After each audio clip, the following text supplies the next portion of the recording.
જય સિયારામ મિત્રો, ચાણક્ય નીતિ ભાગ 12માં આપ સર્વનું હાર્દિક સ્વાગત છે. આજે આપણે ચાણક્યજીના નીતિ સૂત્રો દ્વારા નીતિ સમજશું. જે વ્યક્તિના ઘરમાં આનંદ મંગળનું વાતાવરણ પ્રવર્તતું હોય, સંતાન બુદ્ધિશાળી હોય, પત્ની મૃદુભાષી હોય, પોતે ઉદ્યમી હોય, જેની પાસે પ્રામાણિકતાથી કમાયેલું ધન હોય, ઉત્તમ મિત્રો હોય, પોતાની પત્ની પ્રત્યે પ્રેમ અને આદર ધરાવતો હોય, તેમજ જેના નોકર ચાકર તેમની આજ્ઞાનું પાલન કરતા હોય, જેના કુટુંબમાં અતિથિને આદર અપાય છે, ઈશ્વરની ઉપાસના કરાય છે, ઘરમાં દરરોજ સ્વાદિષ્ટ ભોજન અને મીઠા પીણાની વ્યવસ્થા હોય, તે ગૃહસ્થને હંમેશા સજ્જન વ્યક્તિઓની સંગત કરવાની તક મળે છે. તે ધન્ય થઈ જાય છે અને પ્રશંસાને પણ પાત્ર બને છે. દયાળા અને કરુણાસભર મનુષ્ય દુખિયારા લોકોને અને બ્રાહ્મણો શ્રદ્ધાથી જે કંઈ પણ દાન કરે છે, તેને ભગવાનની કૃપાથી ઘણી સમૃદ્ધિ પ્રાપ્ત થાય છે.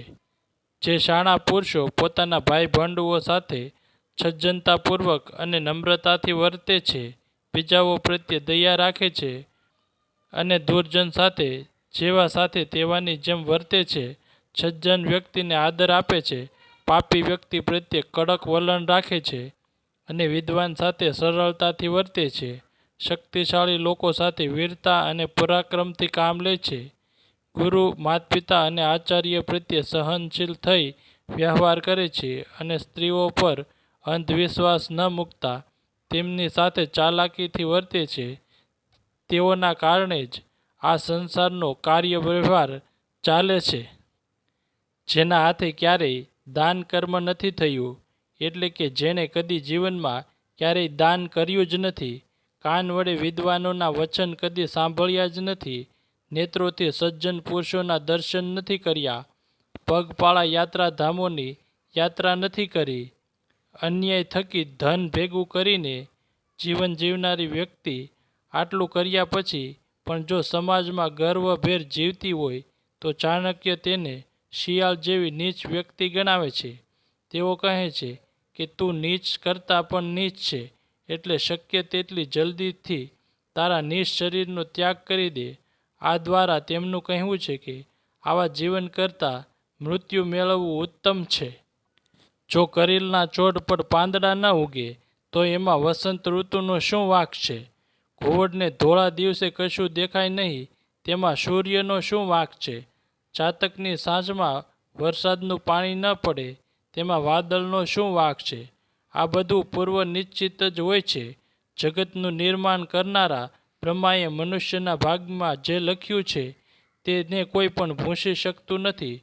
માણસને તે ભોગવવું જ પડે છે. સજ્જન વ્યક્તિની સંગતમાં રહી દુર્જન પણ સજ્જન બની શકે છે, પરંતુ સજ્જન વ્યક્તિમાં દુર્જનના ગુણો ક્યારેય નથી આવતા. જેવી રીતે ફૂલમાં રહેલી સુવાસ માટીમાં તો ભળી જાય છે, પણ માટીની મહેક ફૂલમાં ક્યારેય નથી ભળી શકતી. સજ્જન પુરુષોના દર્શન માત્રથી પુણ્ય પ્રાપ્ત થાય છે, કારણ કે સંત પુરુષ સાક્ષાત તીર્થ સ્વરૂપ હોય છે. તીર્થયાત્રા કરનારને પણ યોગ્ય સમય આવે ત્યારે જ ફળ મળે છે. જ્યારે સંત મહાત્મા સત્સંગથી તત્કાળ લાભ થાય છે. જેસલ જેવા લૂંટારાને તોરલ પળમાં તારી દઈ શકે છે. કોઈ મુસાફર કે યાત્રી કોઈ એક નગરમાં પહોંચીને બ્રાહ્મણને પૂછે છે કે હે બ્રાહ્મણ, મને કહેશો આ નગરમાં મોટું કોણ છે? બ્રાહ્મણ ઉત્તર આપે છે, તાડના વૃક્ષોનું ઝુંડ છે. ફરી યાત્રી પ્રશ્ન પૂછે છે, આ નગરમાં દાનવીર કોણ છે? જવાબ મળે છે, ધોબી જ અહીંયા સૌથી મોટો દાનવીર છે, જે ભરોઢિયે ઉઠીને કપડાં ધુએ છે અને રાત્રે સમયસર પાછા આપી જાય છે. યાત્રીએ બ્રાહ્મણને ફરી એક સવાલ કર્યો, આ નગરમાં ચતુર કોણ છે? બ્રાહ્મણે ઉત્તર આપ્યો, આ નગરમાં વસનાર દરેક પારકું ધન અને પરસ્ત્રીનું હરણ કરવામાં ચતુર છે. યાત્રીએ પૂછ્યું, આવી પરિસ્થિતિમાં તમે કેવી રીતે તમારું જીવન પસાર કરો છો? ત્યારે બ્રાહ્મણે કહ્યું, હું ઝેરમાં ઉત્પન્ન થનાર કીડા જેવો છું, જે ઝેરમાં જ જન્મે છે અને તેમાં જ જીવે છે અને તેમાં જ મરી જાય છે. એવી જ રીતે આ લોકો સાથે હું મારું જીવન જીવી રહ્યો છું. જે ઘરમાં બ્રાહ્મણના પગ ધોનાર જળથી કીચડ ન થયો હોય, જ્યાં વેદ પુરાણનું પઠન ન થતું હોય, જે ઘરમાં સ્વાહા અને સ્વધા શબ્દોનું ઉચ્ચારણ ન થતું હોય, તે ઘર શમશાન જેવું હોય છે. એક સાંસારિક પુરુષે એક સંત મહાત્માને પ્રસન્ન મુદ્રામાં જોઈને એક સવાલ કર્યો. ત્યારે સંત મહાત્માએ પોતાના પરિવારનો પરિચય આપતા જવાબ આપ્યો, સત્ય મારી માતા છે, જ્ઞાન મારા પિતા છે, ધર્મ મારો ભાઈ છે, અને દયા મારી બહેન છે, શાંતિ મારી પત્ની છે, તો ક્ષમા મારા સંતાનનું નામ છે. આ 6 મારા પરિવારના સભ્યો છે, મારા સ્વજનો અને સગા વહાલા છે. આ શરીર અનિત્ય છે, એટલે નાશવાન છે. ધન સંપત્તિ પણ હંમેશા કોઈ એકની પાસે સ્થિર નથી રહેતી. મૃત્યુ હંમેશા દરેકની પાસે જ રહે છે. એટલે જ દરેક વ્યક્તિએ ધર્મનું આચરણ કરવું જોઈએ. બ્રાહ્મણને ભોજન માટે આમંત્રિત કરાય તો તેના માટે ઉત્સવ સમાન છે.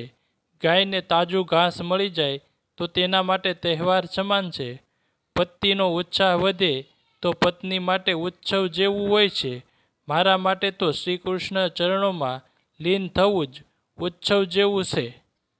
જે પુરુષ પરસ્ત્રીમાં માતાના દર્શન કરે છે, બીજાના ધનને માટીનું ઢેફું જ માને છે, અને જગતના બધા જ જીવોને પોતાનો આત્મા સમજે છે, હકીકતમાં તે જ સાચું જુએ છે. નિરંતર ધર્મમાં રચ્યા પચ્યા રહેવું, મોઢેથી મીઠા વેણ બોલવા, દાન આપવા હંમેશા ઉત્સુક રહેવું, મિત્ર પ્રત્યે ભેદભાવ ન રાખવો, ગુરુ પ્રત્યે નમ્રતા અને હૃદયમાં ગંભીરતા રાખવી, આચરણથી પવિત્ર રહેવું, ઉત્તમ ગુણોનો ગ્રહણ કરવાની વૃત્તિ રાખવી, શાસ્ત્રોનું જ્ઞાન મેળવવું, રૂપમાં સુંદર સૌજન્યસભર ચહેરો અને પ્રભુ પ્રત્યે ભક્તિભાવ અને શ્રદ્ધા જેવા સદ્ગુણો સજ્જન પુરુષોમાં જ જોવા મળે છે.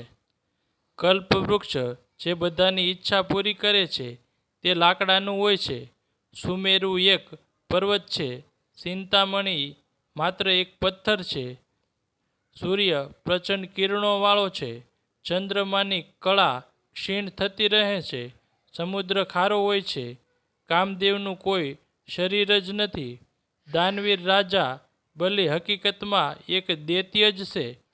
કામધેનુ એટલે કે દરેકની ઈચ્છા પૂર્તિ કરનાર ગાય એક પશુ જ છે. હું આ બધાને તમારી કક્ષામાં નથી મૂકતો, એટલે કે તમારી સમકક્ષ નથી સમજતો. હે પ્રભુ રામ, તમારી સરખામણી કોની સાથે કરું? રામની તુલના ફક્ત રામ સાથે જ થઈ શકે છે. વ્યક્તિ દરેક જગ્યાએથી કંઈક તો શીખે જ છે. રાજપુત્રો પાસેથી નમ્રતા, વિદ્વાનો પાસેથી સુવચનો, જુગારીઓ પાસેથી જૂઠું બોલતા અને સ્ત્રીઓ પાસેથી છળ કરતા શીખવું જોઈએ. દરેક પાસે કંઈ ને કંઈ શીખવા જેવું હોય છે. જે વ્યક્તિ વગર વિચારીએ જોયા વિના જ પહોંચ કરતાં વધુ ખર્ચ કરે છે, જેને કોઈનું સંરક્ષણ નથી છતાંય લડાઈ ઝઘડા કર્યા કરે છે અને બધા જ ક્ષેત્રોમાં ચચુપાત કરવા ઉતાવળો થાય છે, એ મનુષ્ય જલ્દી નાશ પામે છે. બુદ્ધિશાળી વ્યક્તિએ ભોજન મળશે કે કેમ તેની ચિંતા ન કરવી જોઈએ. તેમણે માત્ર ધર્મ કર્મ માટે જ ચિંતિત રહેવું જોઈએ, કારણ કે મનુષ્યના જન્મ સમયે જ તેના ભોજનની વ્યવસ્થા થઈ જાય છે. એક પછી એક ટીપાથી આખો ઘડો ભરાઈ જાય છે, તેવી જ રીતે ધીમે ધીમે ધન, વિદ્યા અને ઉત્તમ કાર્યો કરતા રહેવાથી એક દિવસ એ સમૃદ્ધ ખજાનો બની જાય છે. જેમ પાપી વ્યક્તિ પરિપક્વ ઉંમર થઈ જવા છતાંય પોતાની દુષ્ટતા છોડતી નથી, તેમ કોળું પાકી જવા છતાંય તેનામાં તરબૂચ જેવી મીઠાશ નથી હોતી. આ સાથે જ ચાણક્ય નીતિનો 13મો ભાગ અહીં વિરામ લે છે. હવે આપણે આગળના ભાગમાં મળશું. ત્યાં સુધી આપ સર્વને જય સિયારામ.